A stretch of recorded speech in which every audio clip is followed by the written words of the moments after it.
నమస్తే, welcome to health time. ఈరోజు health టైంలో మనం మాట్లాడుకోబోయే హెల్త్ టాపిక్ వచ్చేసి హార్ట్ అటాక్స్. ఇప్పుడు యాక్చువల్లీ చూసుకున్నట్లయితే ప్రతి ఒక్కళ్ళు అంటే చాలా సాధారణం అయిపోయింది. ఒకప్పుడు అంటే చాలా తక్కువగా రేర్గా ఉండేవి కేసెస్. హార్ట్ అటాక్స్ రావటము, స్ట్రోక్స్ లాగా వచ్చి చనిపోవడం అనేవి చాలా తక్కువ ఉండేవి. బట్ ఇప్పుడు చూసుకున్నట్లయితే ఆల్మోస్ట్ 60 to 70% పీపుల్ వరకు కూడా ప్రతి ఒక్కళ్ళు కూడా హార్ట్ అటాక్స్ రావటం, లేదంటే హార్ట్ రిలేటెడ్ ఇష్యూస్తో సఫర్ అవడం అనేది జరుగుతూ ఉంది. అండ్ ఎర్లీ ఏజెస్లో అంటే చాలా చిన్న వయసులో వాళ్ళకు కూడా ఇవి రావడం అనేది జరుగుతుంది. అసలు రావడానికి గల కారణాలు ఏంటి, లక్షణాలు ఏ విధంగా ఉంటాయి, అండ్ ఎటువంటి టెస్టులు చేసి నిర్ధారణ చేసుకోవడం జరుగుతుంది, దీనికి ట్రీట్మెంట్ అనేది ఏ విధంగా ఉంటుంది వంటి విషయాలు ఈరోజు మనకి తెలియచేయడానికి ఈరోజు మనతో పాటు ఉన్నారు డాక్టర్ ఐవి శివప్రసాద్ గారు మనతో ఉన్నారు. వీరు వచ్చేసి కార్డియో ఫిజిషియన్ అనమాట. సో వీరితో మాట్లాడి మరిన్ని విషయాలు మనం తెలుసుకుందాం. నమస్కారం డాక్టర్ గారు. సో ఇప్పుడు మనం చూసుకున్నట్లయితే చాలా వరకు అంటే ఎక్కువగా హార్ట్ అటాక్స్ రావటం కూడా ఫస్ట్ అటెంప్ట్లోనే, అంటే ఫస్ట్ టైం స్ట్రోక్ వచ్చినప్పుడే చనిపోవడం అనేది కూడా చాలా మందిలో చూస్తున్నాం. అండ్ దట్టు కూడా చిన్న ఏజ్ వాళ్ళలో కూడా చూస్తున్నాం. అసలు ఫస్ట్ థింగ్ రావడానికి గల రీజన్స్, కారణాలు ఏంటంటారు? హార్ట్ అటాక్ అనేది రావటం అంటే హార్ట్కి ఉన్న రక్తనాళం, ఏదైతే రక్తం సరఫరా చేసే ఆర్టరీస్ అంటాం, ఆ రక్తం సరఫరా చేసే ఆర్టరీస్లో బ్లాక్స్ తయారవటం. ఈ బ్లాక్స్ తయారవటం అనేది జనరల్గా ఒక 5,000 పిల్లవాళ్ళ నుంచి కూడా స్టార్ట్ అవ్వచ్చండి. 5,000 పిల్లవాళ్ళ నుంచి ఒకప్పుడు మనకి పాతకాలంలో ఎలా ఉండేది అంటే మన లైఫ్ స్టైల్ యాక్టివిటీస్ కానీ, అంటే ఈ ఎవరికైనా కానీ ఒక ఫిజికల్ యాక్టివిటీ కానీ, ఎక్సర్సైజ్ కానీ, లేకపోతే వాళ్ళు తినే తిండిలో కానీ, ఆహార పదార్థాలు ఇవన్నిట్లో కానీ ఒక సిస్టమేటిక్గా ఉండేది. ఫిజికల్ యాక్టివిటీ రెగ్యులర్గా డెఫినెట్గా అందరికీ ఉండేది. ఇప్పుడు మన రోజుల్లోనే మనం అనుకున్నా కూడా స్కూల్లోకి కిలోమీటర్లు నడిచి ఇవాళ రోజుల్లో అలాంటి ఇది ఆస్కారము లేదు, వాళ్ళు ఇష్టపడట్లేదు. సో ఏమవుతుందంటే తినే తిండి కానీ ఈ మార్పులు ఏవైతే మన మెకానికల్ లైఫ్లో వస్తున్న మార్పులు రెగ్యులర్గా ఉన్నాయి, అవి చిన్నప్పటి నుంచి కూడా అదే ప్రాసెస్లో ఉంటున్నారు. వీటి కారణంగా ఏంటంటే ఒకప్పుడు ఈ స్లోగా బ్లాక్స్ ఒకవేళ డెవలప్ అయినా కూడా ఈ కొవ్వు పదార్థం అనేది ఎక్స్ట్రా ఏదైతే బ్లడ్లో ఉన్న కొలెస్ట్రాల్ వెళ్ళి ఈ హార్ట్కున్న రక్తనాళాల్లో సెటిల్ అవ్వటం కానీ, ఆ సెటిల్ అవుతూ మెల్లిగా అది ఒక బ్లాక్ తయారైనా కూడా స్లోగా అది ఏజ్ కొంత 5 years 10 years 20 years అలా స్లోగా ఏజ్ పెరిగే కొంది ఒక స్లోగా ప్రోగ్రెస్ అయ్యేది. వాళ్ళకున్న లైఫ్ స్టైల్ యాక్టివిటీస్ని బట్టి ఆ ప్రోగ్రెషన్ అనేది స్లోగా ఉంటుంది. ఇప్పుడున్న లైఫ్ స్టైల్ యాక్టివిటీస్ని బట్టి ప్రోగ్రెషన్ అనేది కొంచెం ఫాస్ట్ అయిపోయింది. ఒక రకం అది. రెండో రకంలో ఏంటంటే ఈ వీటిల్లో కొంతమంది స్మోకింగ్ చేసేవాళ్ళు కావచ్చు, లేకపోతే టొబాకో యూజ్ చేసేవాళ్ళు కావచ్చు అండి. అంటే ఏదైనా గుట్కా చోయింగ్ కానీ, తంబాకు కానీ, పాన్ వీటిలో వేసుకునే టొబాకో ఎక్కడైనా యూజ్ చేసిన వాళ్ళు కానీ, ఇంకా అదర్ సబ్స్టెన్సెస్ అబ్యూస్ అంటాము, కొకెయిన్ కానీ, marijuana కానీ, లేకపోతే అదర్ సెడేషన్ తీసుకోవటం కానీ, వీటన్నిటిలో ఏంటంటే చాలా వరకు వీటికి హార్ట్ మీద ఎఫెక్ట్ అనేది ఉంటుందండి, ఎస్పెషల్లీ హార్ట్ మీద రక్తనాళాల్లో. సో ఇవి కూడా ఒక బాడీలో ఇన్ఫ్లమేటరీ ప్రాసెస్ అనేది ఒకటి క్రియేట్ చేస్తాయి.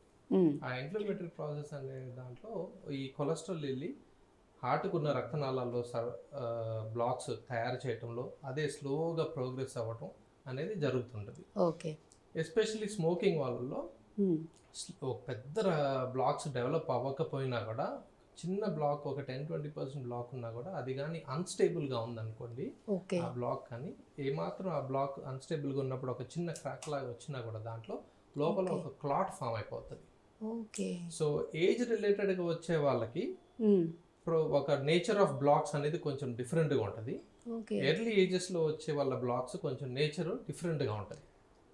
సో ఈ రెండిట్లో కొద్దిగా ట్రీట్మెంట్ విషయంలో కానీ, వీళ్ళు ఎందరో అప్రోచ్ అయ్యే క్లినికల్గా మనకు అప్రోచ్ అయ్యే పెయిన్ డ్యూరేషన్, వాళ్ళకున్న ఈ యాక్టివిటీస్ వలన కానీ, వాళ్ళ వచ్చేటప్పుడు వాళ్ళు వచ్చే సైన్స్ సింటమ్స్తో కానీ, వీటిల్లో కొంత మనకి ముందే మనం తీసుకునే హిస్టరీని బట్టి కొంత అవగాహన వస్తుంది.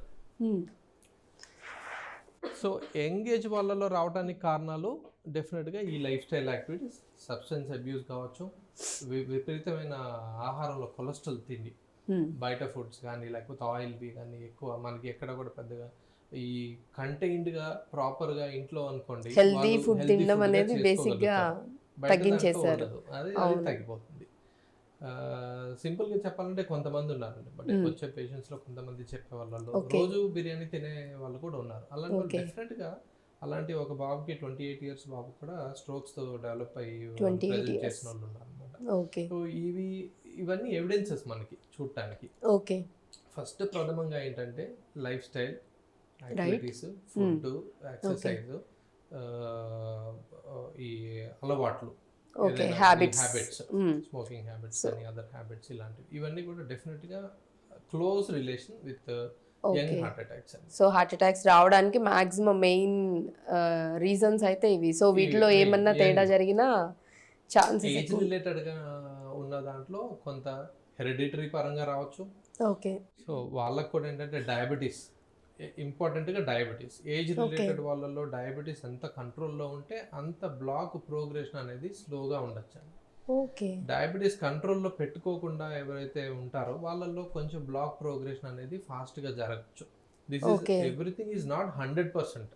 And one more thing, actually నాకు ఇంకొక డౌట్ కూడా వచ్చింది. ఇప్పుడు అంటే నార్మల్గా మనకి కనిపించే ప్రతి హెల్దీ పీపుల్ అంటే హెల్దీ పర్సన్లో కూడా ఈ బ్లాకేజెస్ అనేవి ఉంటాయా? అంటే ప్రతి ఒక్కరికి ఉంటాయా, లేకపోతే నార్మల్గా ఎస్పెషల్లీ మీరు ఇందాక ముందు చెప్పినట్లు హ్యాబిట్స్, ఫుడ్, రెగ్యులర్గా బిర్యానీస్ తినేవాళ్ళు, లేదంటే ఈ అలవాట్లు డ్రింకింగ్ కానీ స్మోకింగ్ కానీ ఇలాంటివి తీసుకునే వాళ్ళకే ఎక్కువగా ఇవి కనిపిస్తూ ఉంటాయి అంటారా? నార్మల్ పర్సన్లో కూడా ఏదైనా కానీ ప్రతిదీ ఒక ఫ్యాక్టర్ అండి. ఒకటి హెరిడిటరీ ఫ్యాక్టర్, ఒకటి అలవాట్లు, ఒకటి ఫిజికల్ ఎక్సర్సైజ్, ఒకటి మిగతా వాళ్ళకున్న అదర్ కాంప్లికేషన్స్. అంటే కొంతమందిలో ఫీవర్స్తో వచ్చి చిన్నపిల్లలు ఉన్నారు అనుకోండి, 15 years 12 years, వాళ్ళల్లో కూడా స్ట్రోక్స్ లాగా రావడానికి వాళ్ళది వేరు. వాళ్ళది ఏంటంటే ఒక ఫీవర్స్తో స్టార్ట్ అయ్యి ఇన్ఫెక్షన్ లాగా స్టార్ట్ అయ్యి ఆ ఇన్ఫెక్షన్ హార్ట్ ఒక్క బ్లడ్ వెజల్స్ మీద ఎఫెక్ట్ ఇస్తే కవర్సెకి అంటాం, అలాంటివి. సో వాటిల్లో కొంచెం డిఫరెంట్ నేచర్ ఉంటుంది. ఈ ఏదైతే మనం తెచ్చుకునేది ఉంటుంది చూసారా, మన సొంత అలవాట్లను బట్టి వాటిని తెచ్చుకునేది ఉంటుంది సార్, వాళ్ళ స్వతహాగా మన చేతులారా మనం చేసుకునే వాటిల్లో మాత్రం డెఫినెట్ గా బ్లాక్స్ డెవలప్ అవుతాయి. అలా అని చెప్పి మనం అనుకున్నది ప్రతిదీ కూడా 100%. ఇప్పుడు డయాబెటీస్ లో షుగర్ వ్యాధిలో ఉన్న వాళ్ళలో ఎవరికి షుగర్ కంట్రోల్ లేని వాళ్ళందరికీ 100% బ్లాక్స్ ఉండాలని లేదు. వాళ్ళల్లో కొంతమందికి ఏజ్ లో 60-70 అప్పుడు కూడా డయాబెటీస్ ఒక 20-30 years ఉన్న వాళ్ళలో కూడా బ్లాక్స్ లేని వాళ్ళు ఉన్నారు, అలా అని చెప్పి ఉన్నవాళ్ళు ఉన్నారు. ఉన్న వాళ్ళు ఎక్కువ శాతం. ప్రాబ్లం అయ్యేది ఉన్న వాళ్ళకి, కాబట్టి మనం ఆ కేటగిరీని మనము వాళ్ళని అధ్యయనం చేయటం కానీ, వాళ్ళకి మనం టెస్టులు చేయటం కానీ, వాళ్ళకి అవసరమైన ట్రీట్మెంట్ని మోడలిటీస్ ట్రీట్మెంట్ కానీ అందించడం కానీ జరగాలి.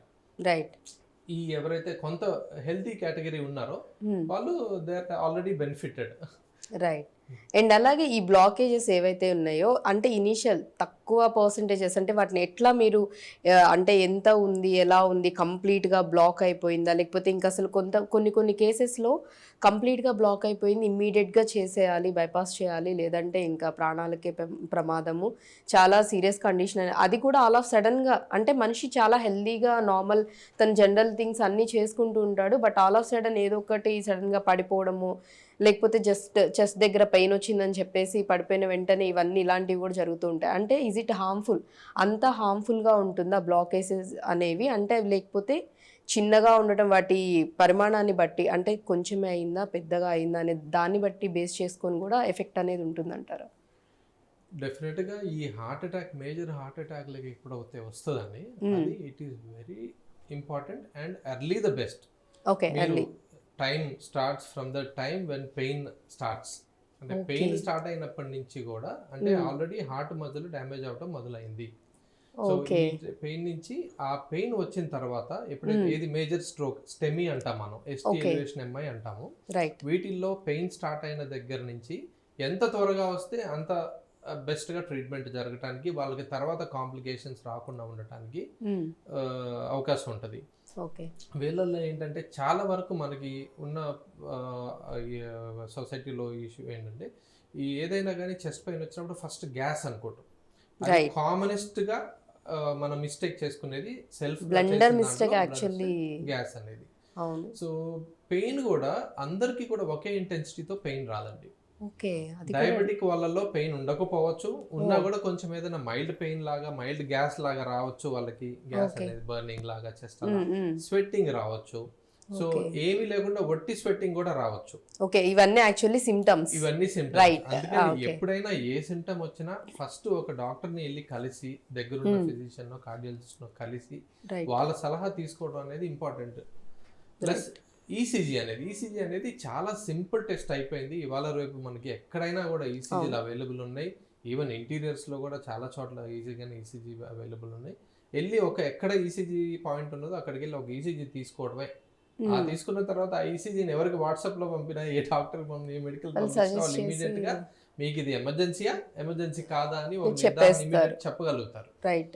దాన్ని బట్టి ఎమర్జెన్సీ కాని వాళ్ళకి కొంత చేంజెస్ ఉంటే మీరు వెళ్ళాలండి, చెకప్ చేయించుకోవాలి. మళ్ళీ మీకు వేరే ఫర్దర్ టెస్ట్లు కూడా చేసుకోవాలి. ఎమర్జెన్సీ ఉన్నది అంటే మీరు నియరెస్ట్ కార్డియాక్ సెంటర్ కి క్విక్ గా వెళ్ళండి. రైట్. ఈ రెండు మనకు చెప్పడానికి ఉంటది. ఓకే, సో సిమ్టమ్స్ లో ఓన్లీ ఇవే ఉంటాయా? ఇంకేమన్నా మనకి మేజర్ గా అంటే ముందే మన బాడీ మనల్ని అలర్ట్ చేస్తుందా? వేరే సిమ్టమ్స్ ఏమన్నా చూపిస్తా అంటే ఇక్కడ పెయిన్ వస్తుంది, లేకపోతే మీరు అన్నట్టు స్వెట్ రావటం, చెస్ట్ దగ్గర పెయిన్ రావటం, ఇవి కాకుండా ఇంకా వేరే సిమ్టమ్స్ కూడా ఏమన్నా తెలుస్తాయా మనకి? ఇవి రెండు ఫస్ట్ ఫార్మోస్ట్ సిమ్టమ్స్ మనకి. ఎప్పుడైతే నేను చెప్పిన స్టెమీ అనేది వచ్చినప్పుడు ఫస్ట్ ఫార్మోస్ట్ సిమ్టమ్ ఇది పెయిన్, స్వెట్ లాగా. స్టెమీ కాకుండా రెండు అదర్ కేటగిరీస్ ఉన్నాయి. నాన్ ఎస్టీ ఎలివేషన్ అమ్మాయి అంటాం. దాంట్లో కూడా పెయిన్ వస్తుంది, కానీ it will give some time అన్నమాట. దానికి మీరు ఎమర్జెన్సీగా విత్ ఇన్ నో టైం వెళ్ళిపోయి ట్రీట్మెంట్ చేయాలి అలా కాకుండా కొంచెం టైం ఇవ్వచ్చు, but you have to go. అది కూడా విత్ ఇన్ ఎంత అర్లీగా ట్రీట్మెంట్ తీసుకుంటే అంత మంచిది. ఎందుకంటే ఈ నాన్ ఎస్టీ ఎలివేషన్ అమ్మాయి తర్వాత స్టెమీగా డెవలప్ అవ్వచ్చు. Okay, so both are equally very risky, very life threatening. Both కూడా important to treat at the earliest moment. స్టెమీకి ఫాస్ట్ గా అండ్ స్టెమీకి నెక్స్ట్ లెవెల్ లో, బట్ ఇట్ ఈస్ ఫాస్ట్ గా. రెండింటికి తేడా పెద్ద డిఫరెన్స్ అయితే ఎక్కువ టైం గ్యాప్ పార్ట్ లో రెండు కూడా ఇంపార్టెంట్. ఎర్లీ తర్వాత వచ్చేది అన్స్టేబుల్ యాంజైనా అంటాం, ఎన్ఫర్ట్ యాంజైనా అంటాం. వీటిల్లో ఏంటంటే కొంత 4 అడుగులు నడిస్తే ఆయాసం రావటం, నొప్పి రావటం, ఇవి అలర్ట్ సింటమ్స్. ఇలా ఉంటుంది అన్నప్పుడు కొంతమంది ఇప్పుడు ఒక ఫ్లోర్ ఎక్కితేనే ఆయాసం ఉంటుంది. హార్ట్దే కాకుండా అదర్ కారణాలు కూడా ఉన్నాయి ఆయాసంకి.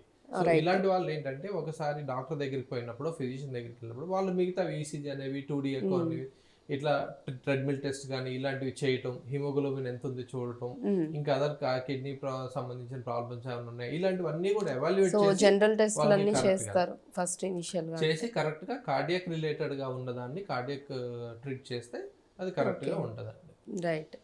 సో ఈ విధంగా యాక్చువల్ అంటే సిమ్టమ్స్ అనేవి ఈ 3 కేటగిరీస్లో ఉండొచ్చు. బట్ ఏదైనా కానీ ఫస్ట్ అండ్ ఫార్మోస్ట్ మనకి ఏదైనా ప్రాబ్లం వచ్చింది అంటే మాత్రం ఫస్ట్ మనం చేయాల్సింది డాక్టర్ దగ్గరికి వెళ్ళాలి, డాక్టర్ని కన్సల్ట్ అవ్వాలి. సో వాళ్ళు దెన్ మనల్ని చూసిన తర్వాత మనల్ని కొన్ని ఎగ్జామిన్ చేసి మనకి టెస్ట్లు అవన్నీ చేస్తారు కాబట్టి, సో వాటి రిజల్ట్ని బేస్ చేసుకొని మన ప్రాబ్లం ఏంటనేది చెప్తారు. అండ్ ఇంకొకటి కూడా సార్, చాలా వరకు కూడా మీరు అన్నట్లుగా గ్యాస్ట్రిక్ ప్రాబ్లంకి, హార్ట్ అటాక్కి చాలా మందికి తెలియదు. మ్యాక్సిమం ఇప్పుడు అందరికీ గ్యాస్ట్రిక్ ప్రాబ్లమ్స్ అనేవి ఉంటున్నాయి. కొంచెం స్టమక్ దగ్గర కానీ చెస్ట్ దగ్గర కానీ మంటలా అనిపిస్తే ఇమీడియట్గా ఫస్ట్ చేస్తున్న మిస్టేక్ గ్యాస్ట్రిక్ రిలేటెడ్వి టాబ్లెట్స్ వేసుకుంటున్నారు. ఇఫ్ ఇన్ కేస్ ఒకవేళ అది హార్ట్ రిలేటెడ్ అయి ఉంటే కనుక ఆ మెడిసిన్స్ అనేవి ఎఫెక్ట్ చేస్తుంది అంటారా?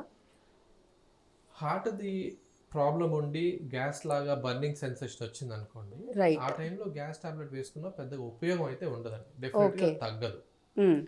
అది తగ్గకపోవడం అనేది ఒకటి మెయిన్ వాళ్ళకి అదొక ఒక కారణంగా తీసుకోవాలి, ఇమీడియట్ గా రష్ అయ్యి వెళ్ళాలి అనేది. ఓకే. కానీ అసలు ఫస్ట్ ఆ అపోహలోకి ఎవరైతే ఇప్పుడు రీచబుల్ సెంటర్స్ లో ఉన్నారో, ఇప్పుడు సిటీలో ఉన్నారు, లేకపోతే డిస్ట్రిక్ట్ సెంటర్స్ లో కానీ, లేకపోతే అదర్ మండల్ లెవెల్స్ ఎక్కడైనా కానీ హెల్త్ కేర్ ఫెసిలిటీకి దగ్గరలో ఉన్నారో వాళ్ళు మాత్రం ఉత్తమం ఫస్ట్ వెళ్ళి ఈసీజీ అనేది తీపించుకోవాలి. ఈవెన్ గ్యాస్ టాబ్లెట్ వేసుకున్నా కూడా నా అడ్వైస్ ఫస్ట్ వెళ్ళి ఒక ఈసీజీ తీసుకోవాలి. ఆ ఈసీజీని ఎవరైతే ఈసీజీ తీసుకున్నారో ఆ ఈసీజీని ప్రతిసారి కూడా ఒకళ్ళు, ఇప్పుడున్న మన దగ్గర అందరి దగ్గర స్మార్ట్ ఫోన్స్ ఉన్నాయి, ఒక స్మార్ట్ ఫోన్ లో పీడిఎఫ్ లాగా చేసి పెట్టుకోవాలి. ఎందుకంటే ఇదే సిమ్టమ్ ఇప్పుడు ఫోన్ గ్యాస్ లాగా రావచ్చు, ఇప్పుడు కార్డియాక్ కాకపోవచ్చు. రేపు ఎప్పుడన్నా ఇదే పేషెంట్ కి కార్డియాక్ లాగా కానీ లేకపోతే ఇదే సేమ్ గ్యాస్ లాగా వచ్చింది అనుకోండి, మళ్ళీ 6 నెలలకి వెళ్ళి ఎప్పుడో ఈసీజీ తీసారనుకోండి, మనం ఎప్పుడు కూడా ప్రీవియస్ ఈసీజీ ఏమైనా ఉందా అని కంపేర్ చేసుకొని చూస్తాం. బికాస్ దాన్ని మనం డైనమిక్ చేంజెస్ అంటామండి. డైనమిక్ ఎస్టిటి చేంజెస్ అనేవి ఈసీజీలో కానీ చూస్తే that is more suspicion of heart problem. Okay. అంటే ఈజీగా రికగ్నైజ్ చేయడానికి డాక్టర్స్ ఇప్పుడు కి ఈజీ చేసిన అయిపోతుంది. ఈసీజీలో నార్మల్ ఉందనుకోండి, రేపు 3 మంత్స్ 6 మంత్స్ తర్వాత ఎప్పుడో మళ్ళీ ఈసీజీలో కానీ చేంజెస్ వచ్చినాయి అనుకోండి, okay. So we should evaluate. Okay. అంటే సో ఈ ఈజీగా పేషెంట్ డిఫరెన్స్ ఏంటనేది కాదు అని క్విక్‌గా. క్లియర్ గా కొట్టి పారేసి ఇంటికి వెళ్ళండి అని చెప్పడానికి లేదు వల్ల. ఓకే. సో ఆల్వేస్ నా పేషెంట్స్ ప్రతిదీ కూడా నేను కంపల్సరీగా ఈ విషయం చెప్తాను. ఈసీజీ ఒక పీడిఎఫ్ చేసి పెట్టుకోండి. ప్రతి ఒక్కరి దగ్గర స్మార్ట్ ఫోన్స్ ఉన్నాయి వల్ల పెద్ద ప్రాబ్లం లేదు అది. రైట్. లేదా ఒక జిరాక్స్ తీసి పెట్టుకోండి. ఈ రెండు, ఒకవేళ ఫోన్ లేని వాళ్ళు జిరాక్స్ తీసి పెట్టుకోండి. ఈ రెండు ఇంపార్టెంట్ అండి. ఓకే. సో ఎందుకు గ్యాస్ట్రిక్ది కూడా చెప్తున్నానంటే మ్యాక్సిమం చాలా వరకు ఎక్కువ మంది చేస్తున్న మిస్టేక్ అదే.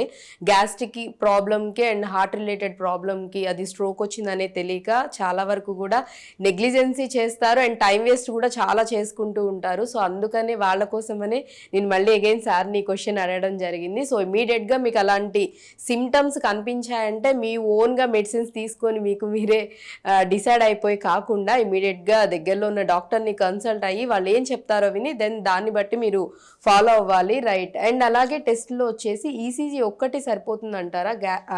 హార్ట్ రిలేటెడ్ ఏదైనా ఇష్యూ ఉంటే ఫర్దర్ ప్రయారిటీగా మనకి ఇంపార్టెంట్ గా తెలిసేది ECG. Whether it is an emergency or emergency కాకుండా మనం కొద్దిగా ఫ్యూ అవర్స్ టైం తీసుకొని అయినా చేయొచ్చా అనేది మనకి ఫస్ట్ ప్రయారిటీగా ఈసీజీలో తెలుసు. ఆ ఈసీజీ తీసినప్పుడు ఏదైతే నేను ఎస్టీ ఎలివేషన్ ఎంఐ అన్నానో అదైతే మనం ఇమీడియట్ గా we will rush them to the cardiac cath lab centre దగ్గర ఉన్న. క్యాత్ ల్యాబ్ లేదు, హార్ట్ సెంటర్ కాదు అన్నప్పుడు మనం ఈ కొంచెం మనం ఆ క్లాట్ కరిగే ఇంజెక్షన్ ఉంటాయి, ఆ ఇంజెక్షన్ ఇవ్వగలుగుతాయి. ఇవాళ మనకి గవర్నమెంట్ సెంటర్స్, గవర్నమెంట్ హాస్పిటల్స్ లో కూడా available. They are very costly, some 40,000-50,000 అలా కాస్ట్లీ ఉన్నా కూడా they are available in government hospital. That is really remarkable change in Indian health care system, what I can tell. So uh affordability అదంతా పెంచి public ఆ facility ఉంది కాబట్టి they should utilise అండి. అందుకనే ఏ మాత్రం ఇట్లా ఉన్నాయి. ఎందుకంటే ఇప్పుడు సింపుల్ అండి, గ్యాస్ అనుకోండి ప్రాణ నష్టం జరగదు కదా, హార్ట్ అనుకోండి ప్రాణ నష్టం జరగదు. ఈ రెండే డిఫరెన్సెస్. గ్యాస్ అనుకొని దాన్ని అపోకపోయి గ్యాస్ టాబ్లెట్ వేసుకొని దాని టైం కన్నా ఈ ఒక్కటి తెలుసుకుంటే సరిపోతుంది. ఈసీజీ ఎంత పెద్ద కాస్ట్ ఎఫెక్టివ్ పెద్ద ఇబ్బంది ఏముండదు, అవైలబుల్ ఉంటుంది. సో మన 24/7 ఎన్నో హాస్పిటల్స్ ఉన్నాయి. ఎక్కడికి వెళ్ళినా ఈసీజీ సెంటర్ లేని హాస్పిటల్స్ అయితే యూజువల్ గా ఉండవు. Most of they will be available. So ఈ కరెక్ట్ అప్రోచ్ లో వెళ్ళటం అనేది ఇంపార్టెంట్ అండి. అన్నిటికన్నా వీళ్ళు ఎక్కడ ఇబ్బంది పడుతుంది అంటే, ఒకసారి మనకి ప్రాబ్లం వచ్చిన తర్వాత ఒక చెస్ట్ గ్యాస్ లాగా వచ్చింది అనుకోండి, అరే ఇప్పుడు పోయి డాక్టర్ దగ్గరికి ఎందుకులే, ఇప్పుడు వెళ్ళి అవి చేయటం ఎందుకులే, ఇవి చేయటం ఎందుకులే అనే ఒక రెసిస్టెన్స్, నెగ్లిజెన్సీ చాలా కొన్ని సార్లు నెగ్లెక్ట్ చేస్తారు. ఒకటి వెళ్ళి ఎక్కడో ఆ గ్యాస్ టాబ్లెట్ ఇంట్లో ఏదైనా ఎవరిదైనా ఫాదర్ పేరెంట్స్ ఎవరిదైనా ఉంటే వేసుకోవటం, సరే మార్నింగ్ చూద్దాంలే ఇప్పుడు రాత్రిలో ఎందుకు అని అనుకోవటం, ఇవన్నీ ఉంటాయి. బట్ ఐడియల్గా నైట్ టైం వచ్చే చెస్ట్ కంప్లైంట్స్ కొంచెం ఎక్కువ అండి, ఎర్లీ అవర్స్ ఎస్పెషల్లీ కూడా స్ట్రోక్. అందుకని even as per the sum even కొంతమంది బిగ్ ఆథర్స్ రాసిన బుక్స్ ప్రకారం కూడా నైట్ టైం వచ్చిన చెస్ట్ పెయిన్ ని without any evaluation you should not leave. ఒకవేళ అలాంటి పేషెంట్ హాస్పిటల్కి వస్తే మనం సేఫ్ వేలో కూడా వాళ్ళని అడ్మిషన్ కానీ ఒక 24 hours అబ్జర్వేషన్ కానీ చేసుకుని వాళ్ళకి ఫర్దర్గా, ఎందుకంటే ఈ నేను చెప్పిన విధంగా మీకు ఎన్స్టేమీ నుంచి స్టేమీ డెవలప్ అయినా, లేకపోతే అన్స్టేబుల్ యాంజైనా నుంచి ఎన్స్టేమీ డెవలప్ అయినా కొంత టైం డిఫరెన్స్ ఉంటుందండి. కొంత పేషెంట్స్ లో పెయిన్ రావచ్చు, సబ్సైడ్ అయిపోవచ్చు. 15 minutes పెయిన్ ఉంది, వెళ్ళిపోయింది, మళ్ళీ లేదు. ఈ పేషెంట్ మళ్ళీ ఒక 2 hours తర్వాత 6 hours తర్వాత పెయిన్ రావచ్చు, చెప్పలేము. అంటే ఎలా ఉంటుంది అంటే, ఇప్పుడు ఆ హార్ట్ ఏదైతే బ్లడ్ వెజల్ ఉందో ఆ రక్తనాళంలో ఒక 99% 95% బ్లాక్ ఉన్నది అనుకోండి, పూర్తిగా కవర్ అవ్వలేదు. సో ఆ మధ్యలో కొంత పెయిన్ వచ్చి పోయింది. ఈ 100% ఎప్పుడైతే మిగతాది కూడా బ్లాక్ అయిపోయింది, అప్పుడు కంప్లీట్ సివియర్ పెయిన్ కానీ ఆ స్వెట్టింగ్ ఇవన్నీ కూడా అదర్ బీపీ డ్రాప్ అవడం స్టార్ట్ అవడం ఇలాంటివన్నీ కూడా స్లోగా డెవలప్ అవడం. రైట్. లేట్ చేసే కొద్ది కాంప్లికేషన్స్ లోకి వెళ్తారండి. కాంప్లికేషన్స్ గురించి నేను చెప్తాను. ఫస్ట్ ఇది మాత్రం ఫస్ట్ అప్రోచ్ ఇవి. రైట్. సో ఇనిషియల్ గా అండ్ అంటే మనం చూసుకున్నట్లయితే కోవిడ్ అయిపోయిన తర్వాత కూడా చాలా మందికి పోస్ట్ కోవిడ్ టైంలో కూడా హార్ట్ అటాక్స్ చాలా మందికి రావడం అనేది మనం చూసాం. సో రీజన్స్ ఏంటంటారు, కారణాలు?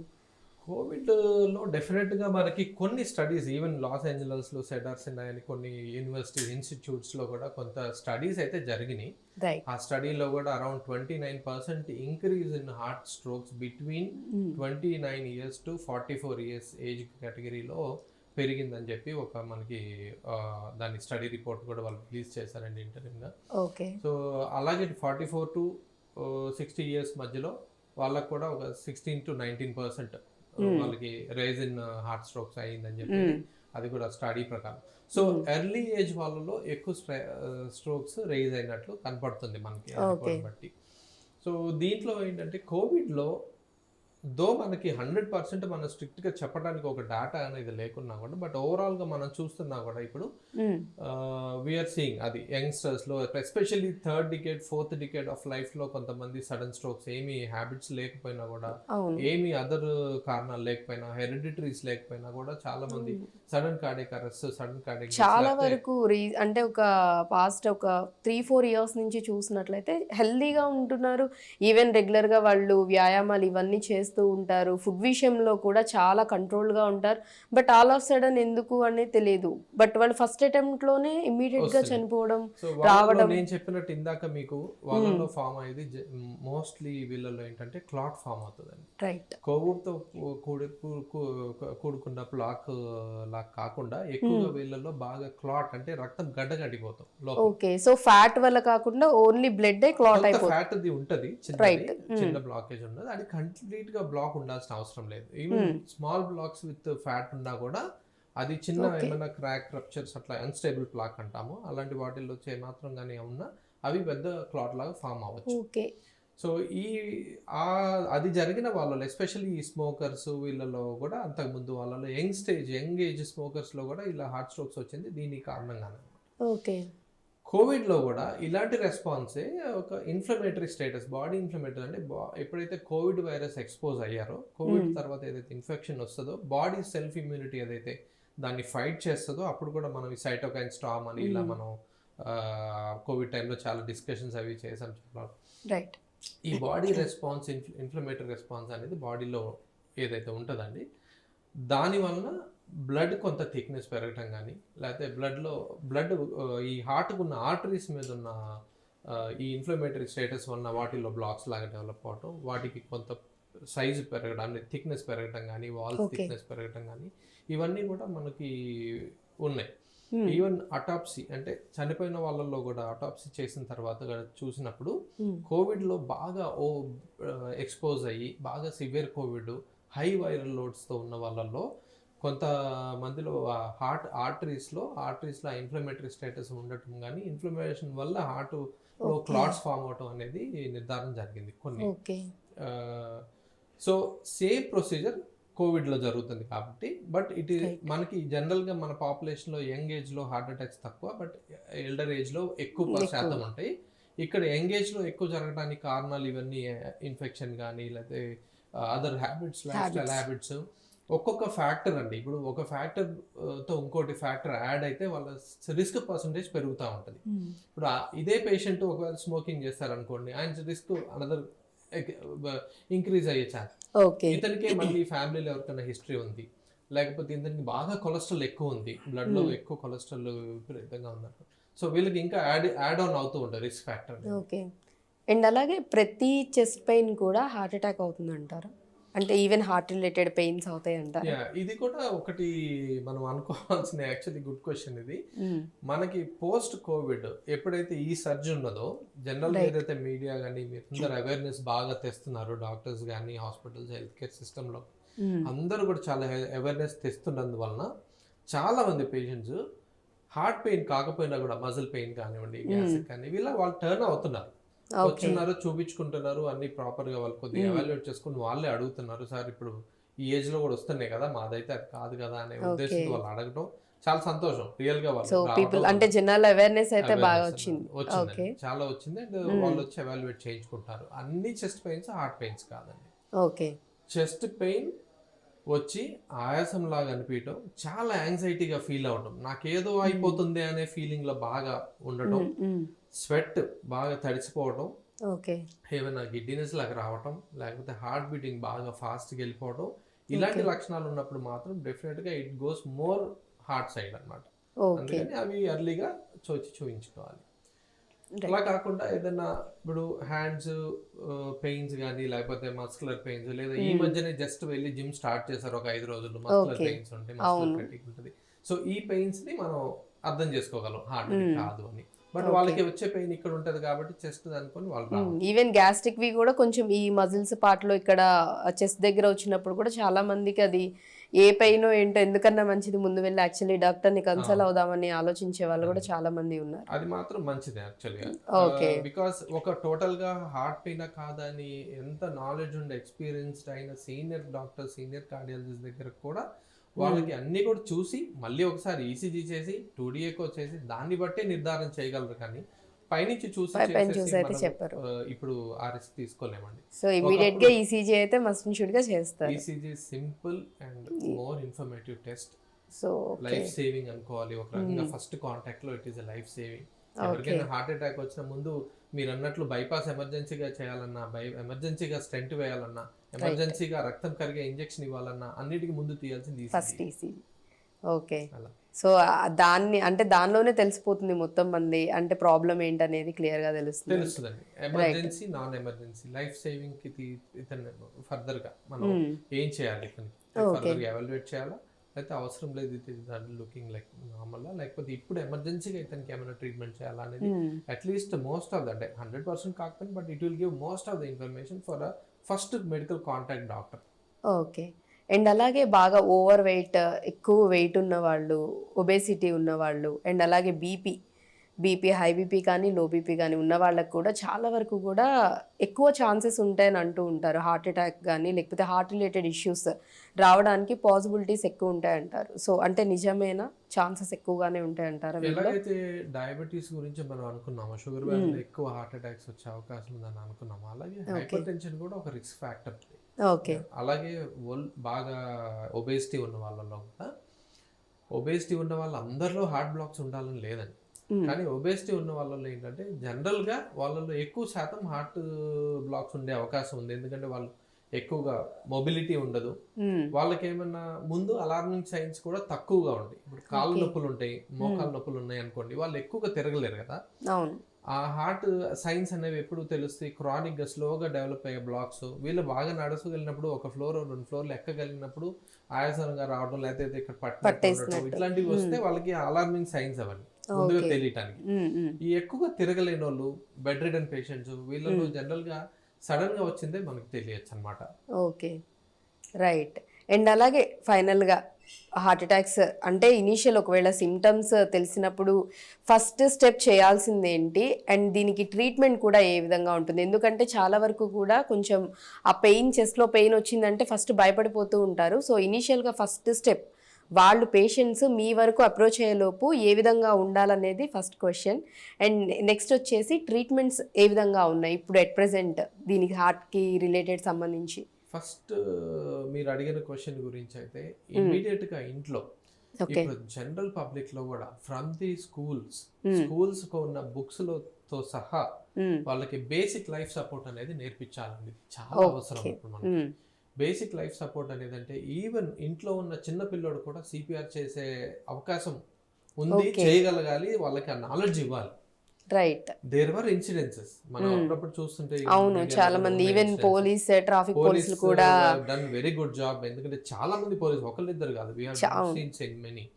అట్లా ఇప్పుడు మా దగ్గరకు వస్తున్న పేషెంట్స్ లో కూడా కొంతమందిలో వి డోంట్ రియల్లీ సర్ప్రైజింగ్ ఏంటంటే వాళ్ళు ఒక లేబర్ గా ఉన్న అతను కానివ్వండి, లేకపోతే చదువుకున్న వాళ్ళు కానీ, వాళ్ళు కూడా ఆ పక్కన ఉన్న వాళ్ళు ఇమీడియట్ గా మేము కొంచెం కార్డియాక్ కంప్రెషన్ ఇచ్చాం సార్ అని చెప్తుంటారు.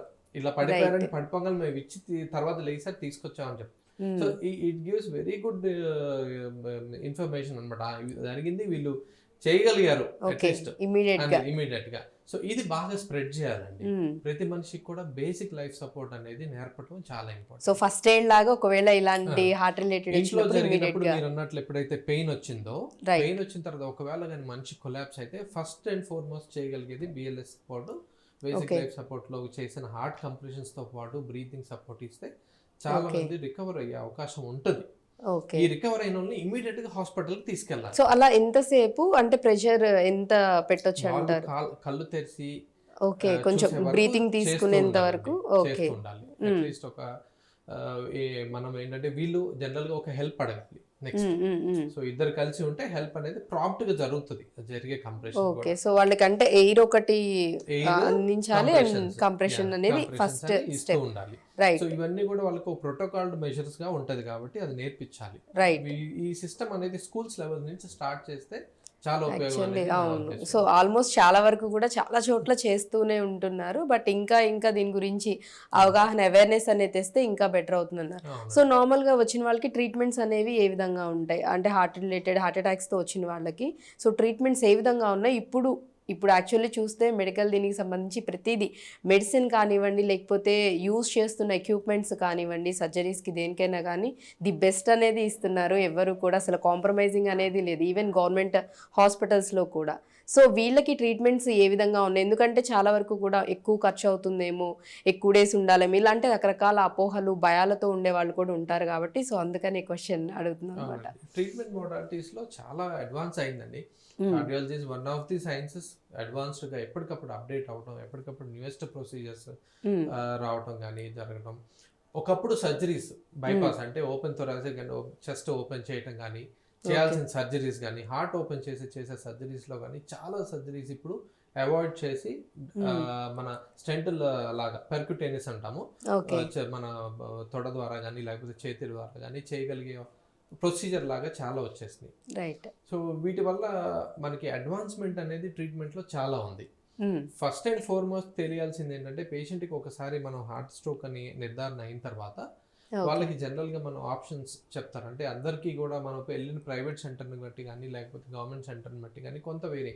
కొంతమంది ప్రైవేట్ సెంటర్కి వెళ్ళిన వాళ్ళు ఇమీడియట్ గా ఇన్సూరెన్స్ అవి ఉన్నాయి, బాగానే అంత ఫెసిలిటీ ఉంటే స్ట్రైట్ అవే అన్ని జరిగిపోతాయి. సో ఎవరైనా వీళ్ళకి హార్ట్ అటాక్ వచ్చిన వాళ్ళకి వాళ్ళ కొంతమంది అన్ని రెడీ ఉంటాయి, కానీ వాళ్ళ ఫ్యామిలీ డెసిషన్ ఎవరైనా ఇవ్వాలి, పెద్దవ ఎవరో రావాలి, ఆయన వచ్చి చెప్పాలి, ఇవన్నీ టైం వేస్ట్ అయిపోతుంది అనమాట. ఈ తప్పు జరగకూడదు. యాక్చువల్లీ ఎవరైనా హార్ట్ అటాక్ వచ్చి ఒక డాక్టర్ చూసిన తర్వాత ఇది మేజర్ హార్ట్ అటాక్ ఇమీడియట్ గా చేయాలి అన్నప్పుడు ఎవరైనా కూడా అలా తీసుకోవాలనుకున్నా కూడా ఫోన్లో డెసిషన్ తీసుకొని చేయగలగాలి, కానీ వాళ్ళు డాక్టర్ ని రిస్ట్రిక్ట్ చేయకూడదు. ఎక్కువ టైం వేస్ట్ చేయొద్దు, ఎక్కువ టైం తీసుకోవద్దు అని చెప్తున్నారు. డెసిషన్ మేకింగ్ అనేది ఇమీడియట్ గా ఉండాలి. ఓకే, సో దానివల్ల లైఫ్ సేవ్ చేయడానికి పాసిబిలిటీస్ అనేవి ఎక్కువ ఛాన్సెస్ ఉంటాయి. కాంప్లికేషన్స్ కి వెళ్ళకుండా కొంచెం అర్లీగా ట్రీట్మెంట్ అయినప్పుడు అర్లీగా బయటపడటానికి కూడా ఉంటుంది. కాంప్లికేషన్స్ అనేవి ఏంటంటే కార్డియాక్ షాక్ అంటాము, హార్ట్ ఫెయిల్యూర్, హార్ట్ బాగా ఉబ్బిపోవడం, హార్ట్ సైజ్ పెరిగిపోవడం, ఆయాసం రావడం, ఊపిరితిత్తులో హార్ట్ పంపింగ్ చేయలేక, ఒక పంప్ ఆర్గన్ హార్ట్ అనేది ఒక పంప్ ఆర్గన్, ఆ పంపింగ్ చేయలేనప్పుడు ఊపిరితిత్తులో నీరు చేరడం, కడుపులో నీరు చేరడం, కాళ్ళల్లో వాపులు రావడం, బాడీ స్వెల్లింగ్ రావడం కానీ ఇవన్నీ షాక్ లాంటి అన్ని ఆర్గన్స్. ఇప్పుడు కిడ్నీకి వెళ్ళే బ్లడ్ సప్లై తగ్గిపోతుంది, బ్రెయిన్ కి వెళ్ళే ఆక్సిజన్ సప్లై అలాగే తగ్గిపోతుంది. ఇవన్నీ ప్రతి ఆర్గన్ మీద ఎఫెక్ట్ అనేది ఉంటుంది, లివర్ కానీ అన్నిటికీ కూడా ఎఫెక్ట్ అనేది ఉంటదండి. ఇవన్నీ స్లో ప్రాసెస్. రైట్. సో ఇవన్నీ జరిగే కాంప్లికేషన్స్ వరకు వెయిట్ చేయకుండా అర్లీ ద బెస్ట్ అనేది చెప్పేది. అందుకే ఫస్ట్ కాంటాక్ట్ ఇమీడియట్ అండ్ అర్లీగా ట్రీట్మెంట్ జరిగితే ఈ కాంప్లికేషన్స్ లోకి వెళ్ళకుండా ఉంటారు అనేది. రైట్. సో అంటే మనం థ్రాంబోలైసిస్ అని ఉంది. థ్రాంబోలైసిస్ అంటే మనం ఆ బ్లడ్ క్లాట్ ని కరిగించడానికి ఇచ్చే ఇంజెక్షన్, అది ఒక మోడాలిటీ. సో రెండోది ఎమర్జెన్సీ ప్రైమరీ యాంజియోప్లాస్టీ అంట. ఎమర్జెన్సీ ప్రైమరీ యాంజియోప్లాస్టీలో ఒక యాంజియోగ్రామ్ లాగా చేస్తూ ఈ యాంజియోగ్రామ్ తో పాటు ఇమీడియట్ గా ఇన్ కేస్ అక్కడ బ్లాక్ ఉంటే, జనరల్ గా బ్లాక్ ఉంటేనే ఆ హార్ట్ అటాక్ అనేది డెవలప్ అవుతుంది. So most of the times ఆ బ్లాక్ ఉంటుంది కాబట్టి జనరల్ గా దాన్ని ఇమీడియట్ గా అడ్రస్ చేయాలి. ఇమీడియట్ గా అడ్రస్ చేయడం అంటే ఆ బ్లాక్ ని క్లీన్ చేయడం, ఆ స్టంట్ ఒకవేళ క్లాట్ ఉంటే క్లాట్ ని ఆస్పిరేట్ చేయడం, కానీ ఆ స్టంట్ ప్లేస్ చేయడం, దాన్ని ఓపెన్ చేయడం, ఆ బ్లాక్ ని క్లియర్ చేయడం అనేది ఇంపార్టెంట్. రైట్. ఈ రెండు జరిగిన తర్వాత ఏదైనా బైపాస్ అనేది నెక్స్ట్ లెవెల్లో. ఒకవేళ ఈ క్లీన్ చేసి ఓపెన్ చేయడానికి లేవు, 3 బ్లాక్స్ కన్నా ఎక్కువ ఉన్నాయి, 3 కాదు ఇవాళ రోజులు 5 బ్లాక్స్ అని చేస్తున్నారు, కానీ that depends. This is the decision of a cardiologist on table. ఇది చేయాలా లేకపోతే ఇప్పుడు సర్వైవ్ చేసి ఇమీడియట్ గా కల్ప్రిట్ గా చేసి తర్వాత ట్రీట్మెంట్ బైపాస్ పంపాలా లేదా ఏంటి. తర్వాత డివైసెస్ చాలా ఉన్నాయండి, అడ్వాన్స్డ్ డివైసెస్. IABP అంటాం, ఇంట్రాబయోటిక్ బలూన్ పంపింగ్. ఆ బలూన్ పంపింగ్ అనేది కొంత హార్ట్ కి రిలాక్సేషన్ ఇస్తుంది అనమాట. అంటే కొంతవరకు హార్ట్ మీద లోడ్ అనేది కొంత తగ్గుతుంది. అలాగకుండా హార్ట్ ఎల్వాట్స్, చాలా వెంట్రుకల్ అసిస్టెడ్ డివైసెస్ సో అంటే సో మెనీ చాలా వరకు యాక్చువల్లీ అడ్వాన్స్డ్ గా డివైసెస్ మీద వచ్చినాయి. ఇవన్నీ cost effective definitely. Okay. So ఎవరైతే కాస్ట్ ఇష్యూలో ఇన్సూరెన్సెస్ ఇవన్నీ బాగానే అప్లై వాళ్ళకి జనరల్ గా ప్రాబ్లం. ఓకే, అంటే ఫినాన్షియల్ గా ఒకవేళ ఇబ్బంది లేదు, హెల్త్ ఇన్సూరెన్సెస్ అవన్నీ ఉన్న వాళ్ళకి అయితే డెసిషన్ మేకింగ్ కూడా క్విక్ గా తీసుకోండి. సో దానివల్ల ఏంటంటే ఎక్కువ లైఫ్ సేవింగ్ కి ఎక్కువ పాసిబిలిటీస్ ఉంటాయి అంటున్నారు. లేదంటే ఈవెన్ గవర్నమెంట్ వాటిల్లో కూడా ప్రాసెసింగ్ కి టైం పట్టినా కానీ బట్ ట్రీట్మెంట్ అవన్నీ చేయడానికి కూడా ది బెస్ట్ అక్కడ కూడా అన్నీ ఉన్నాయని చెప్తూ ఉన్నారు. రైట్. అండ్ ఫైనల్ గా వచ్చేసి హ్యాబిట్స్ మనం ఏదైతే ఇనిషియల్లో చెప్పుకున్నామో ఇవన్నీ కూడా ఎఫెక్ట్ చేస్తాయని. సో ఒకవేళ అంటే రాకుండా ఉండడానికి కానివ్వండి, లేకపోతే ఒకవేళ వచ్చిన వాళ్ళు ట్రీట్మెంట్స్ ఇవన్నీ తీసుకున్న వాళ్ళు కూడా వాళ్ళ లైఫ్ స్టైల్ ఏ విధంగా ఉండాలంటారు? అది ఫుడ్ అయినా ఇంకా అదర్ హ్యాబిట్స్ వాటి విషయానికి వచ్చిన దీంట్లో మనకి సెల్ఫ్గా ఒక మీరు అడిగిన దానికి ఆల్రెడీ ఒక adult more than adult age గ్రూప్లో ఉన్న వాళ్ళకి ఆల్రెడీ వాళ్ళకి ఇప్పుడున్న నాలెడ్జ్ ప్రకారం, ఇప్పుడున్న బయట సోషల్ అవేర్నెస్ కానీ వీటి ప్రకారం ఆల్రెడీ వాళ్ళకి ఒక కేటగిరీ అంటే మా ఇంట్లో చాలా హార్ట్ అటాక్స్ ఉన్నాయి, నేను జాగ్రత్తగా ఉండాలి, సో నేను ముందు నుంచి చెక్ చేయించుకోవాలి అనేది ఒకటి. రెండోది ఏమీ లేకపోయినా కూడా నా లైఫ్ స్టైల్ బాగాలేదు, నేను తింటాను బయటే తింటాను, నేను ఇంట్లో సరిగ్గా తినను, నాకు స్మోకింగ్ అలవాటు ఉంది, నేను అన్ని రెగ్యులర్గా ఎక్సర్సైజ్ చేయను, నాకు వర్క్ స్ట్రెస్ ఎక్కువ ఉంది, నేను కూడా మధ్యలో చెకప్ చేయించుకుంటూ ఉండాలి, జాగ్రత్తగా ఉండాలి. రైట్. ఓకే. థర్డ్ది ఆల్రెడీ నాకు సిమ్టమ్స్ ఉన్నాయి, నేను ఎర్లీగా ట్రీట్మెంట్కి వెళ్ళాలి కానీ డిలే చేయకూడదు. సో ఈ అవేర్నెస్ అనేది ఎవరైతే వాళ్ళకి వచ్చి వాళ్ళ డెసిషన్ గా వాళ్ళంతటా వాళ్ళుగా వచ్చి ఓకే కరెక్ట్ గా పద్ధతిలో అప్రోచ్ అయ్యి ట్రీట్మెంట్ తీసుకొని యాక్సెప్ట్ చేస్తారో, మీకు ప్రాబ్లం ఉంది అని ఒక డాక్టర్ చెప్పినప్పుడు దాన్ని యాక్సెప్టెన్స్ కూడా ఇంపార్టెంట్. వాళ్ళు యాక్సెప్ట్ చేయగలిగి దానికి ఫర్దర్ గా చేయగలుగుతారో యూజువల్ గా వాళ్ళలో జనరల్ గా నష్టం జరగదండి. ఓకే. బికాజ్ ఈ ఇయర్లీ వన్స్ హెల్త్ చెకప్ లేకపోతే 6 months ఒకసారి చేసే హెల్త్ చెకప్ లో కొద్ది గొప్ప మనకి డెఫినెట్ గా మనకు ఆ వేరియేషన్స్ కనపడతాయి. ఓకే. ఓకే. చాలా సడన్ గా ఇవన్నీ చేసుకుంటూ కూడా నార్మల్ సడన్ గా మీరు అన్నారు ఇందాక జిమ్ చేస్తుంటారు, అంత నార్మల్, చాలా హెవీ జిమ్ చేస్తూ ఉంటారు, సడన్ గా అవుతుంది. సో వాళ్ళల్లో మనకి కరెక్ట్ క్రైటీరియా తెలియదు. కరెక్ట్ దానిలో కొంతమంది స్మోకర్స్ ఉన్నారు, కొంతమంది సబ్స్టెన్స్ అబ్యూస్ వాళ్ళు ఉన్నారు, ఎస్పెషల్లీ కొంచెం అదర్ ఇండస్ట్రీస్ లో. సో అంటే వాళ్ళ పర్సనల్ లైఫ్ స్టైల్ ని బట్టి కూడా మేబీ ఛాన్సెస్ అనేవి ఉంటాయి అంటున్నారు. సో ఏదున్నా సరే ఫస్ట్ ఇంపార్టెంట్ ఏంటనేది ప్రివెంటివ్ హెల్త్ చెకప్ అనేది రెగ్యులర్ గా చేసుకోవడం అనేది చాలా ఇంపార్టెంట్ అండి. రైట్. సో డాక్టర్ గారు చెప్పినట్లుగా అంటే జనరల్ చెకప్స్ 6 months కానివ్వండి లేకపోతే 3 months ఒకసారి అనేవి జనరల్ చెకప్స్ అనేవి చేయించుకుంటూ ఉంటే సో వాటిలో కూడా మనకి ఏమైనా ప్రాబ్లమ్స్ ఉంటే తెలియడానికి ఛాన్సెస్ ఉంటాయని చెప్తున్నారు. At the same time life style కూడా మనం ఏ లైఫ్ స్టైల్ అనేది మనం రెగ్యులర్గా ఉంటున్నాం, ఫుడ్కి సంబంధించి కానివ్వండి, హ్యాబిట్స్కి సంబంధించి కానివ్వండి, అండ్ అలాగే వ్యాయామాలు ఇవన్నీ కూడా చాలా వరకు చేస్తున్నారు. అవేర్నెస్ చాలా వరకు వచ్చింది, ఇంకా ఎంతవరకు చేస్తున్నాం ఇవన్నీ కూడా మనం చూసుకొని దాన్ని బట్టి కనుక మనం ఒక ప్రాపర్ లైఫ్ స్టైల్లో వెళ్తూ ఉన్నట్లయితే అండ్ ఇవన్నీ జనరల్ చెకప్స్ ఇవన్నీ చేయించుకుంటూ వెళ్తూ ఉన్నట్లయితే పాసిబిలిటీస్ అనేవి చాలా తక్కువ ఉంటాయి హెల్త్ ఇష్యూస్ అనేవి రావడానికి. అండ్ ఫైనల్గా కూడా చెప్పేది ఏంటంటే ఒకవేళ హార్ట్ రిలేటెడ్ చెస్ట్ పెయిన్ కానివ్వండి లేకపోతే సిమ్టమ్స్ ఏమన్నా మీకు తెలిసినా ఇమ్మీడియట్గా మీరైతే డాక్టర్ని ఖచ్చితంగా అప్రోచ్ అవ్వండి, వెళ్ళండి, ఖచ్చితంగా చూపించుకొని టెస్టులు చేయించుకొని వాళ్ళు నిర్ధారించిన తర్వాత అప్పుడు మీరు డెసిషన్ మేకింగ్ అనేది తీసుకోండి. ఇది ఐ హోప్ ప్రతి ఒక్కరికి కూడా చాలా చాలా హెల్ప్ అవుతుంది అనుకుంటున్నాను. Before that thank you sir, thank you so much, చాలా చక్కగా ఎక్స్ప్లెయిన్ చేశారు. సో ఇదండి ఇవాల్టి హెల్త్ టాపిక్. మరో టాపిక్తో మళ్ళీ మీ ముందుంటాను. Keep watching I dream news.